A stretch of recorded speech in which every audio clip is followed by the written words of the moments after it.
हमारे मीडिया के ग्रुप में hello hello hello hello hello hello साथियों, मैं बस यही कहना चाहूँगा कि लगातार जो 5 दिन से हमारा धरना प्रदर्शन चल रहा है शांतिपूर्ण तरीके से, कहीं ना कहीं हमें सफलता जरूर मिलेगी। हो सकता है आज नहीं तो कल मिलेगी, सफलता जरूर मिलेगी। मैं आपको बताना चाहता हूँ कि जो आज पूरा घटनाक्रम किस तरह से हुआ। यहाँ से हमें जो है डेलीगेशन के रूप में जब शिक्षा मंत्री जी के यहाँ लिया गया, वहाँ पहुँचे तो वहाँ मीटिंग चल रही थी विभागीय मीटिंग में आयुक्त महोदय उनके बिल्कुल जस्ट सीट लगा के बैठे हुए थे, माननीय शिक्षा मंत्री उदय प्रताप सिंह के पास। जब हम पहुँचे तो हमसे हमारी विषय और मांग को उन्होंने पूछा कि आप किस विषय को, किस मांग को लेकर आए हैं। हमने स्पष्ट शब्दों में बताया कि सर, हम शिक्षक भर्ती 2025 वर्ग 2 और वर्ग 3 के अभ्यर्थी हैं और हमने अपनी मांगों को लेकर कई बार आपको ज्ञापन भी दिया है, हमने मांग रखी है। उसके बाद शिक्षा मंत्री जी ने आयुक्त महोदय से डिस्कस किया कि क्या विषय है।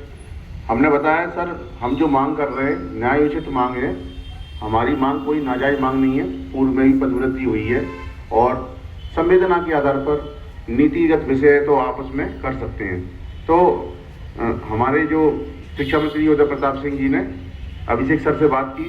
अभिषेक सर ने विषय को जो है क्लियर करने के लिए जो है कामनाचार्य में जो मैं उनको फोन लगाया DPI में कि मैं तो अभी आया हूँ, यहाँ ऐसा कभी हुआ है क्या। उन्होंने अपना तर्क दिया कि वो हमने नहीं हुआ, हमने कभी नहीं किया, ऐसा उन्होंने बोला।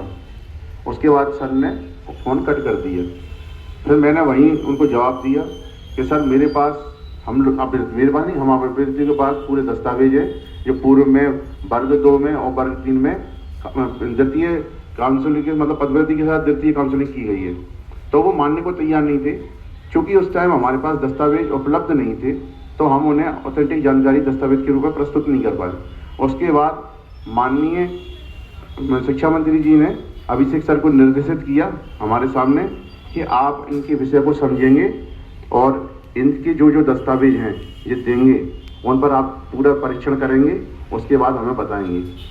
तो उसी तारतम्य में हम जब वहाँ डेलीगेशन के रूप में लौट के आए, हमने पूरे दस्तावेजों को एकत्रित किया और विधिवत तौर पे हमने पूरी जानकारी एकत्रित करके अभी पुलिस प्रशासन के माध्यम से हम DPI कार्यालय गए थे। वहाँ आयुक्त सर को हमने जब अपनी बात रखी तो कहीं ना कहीं उन्हें थोड़ा सा फील हुआ कि मांग जायज़ है और कहीं ना कहीं संभावना है। अब मैंने उनसे ये भी पूछा, सर हमारा विषय गंभीर है, हम 5 दिन से भूखे प्यासे डले हुए हैं कि इस स्थिति में हमें कब तक जवाब मिलेगा। तो उनका कहना था मैं परीक्षण करवाता हूँ। तो साथियों, हमारी बात का जो असर है वो हो रहा है और अब आयुक्त सर अभिषेक सर के ऊपर डिपेंड करता है वो हमें कब तक माननीय मतलब कागजों का परीक्षण कर माननीय शिक्षा मंत्री से उसका जो है डिस्कस करके उसका निराकरण हमें बताएंगे। तो जब तक हमसे जो है हमारी मांगों का पूरा जो है मांगों का जो है मतलब पूरा निराकरण नहीं निकलता है, तब तक हमें अपनी मांगों को लेकर जायज धरना प्रदर्शन में बैठना पड़ेगा। बस ये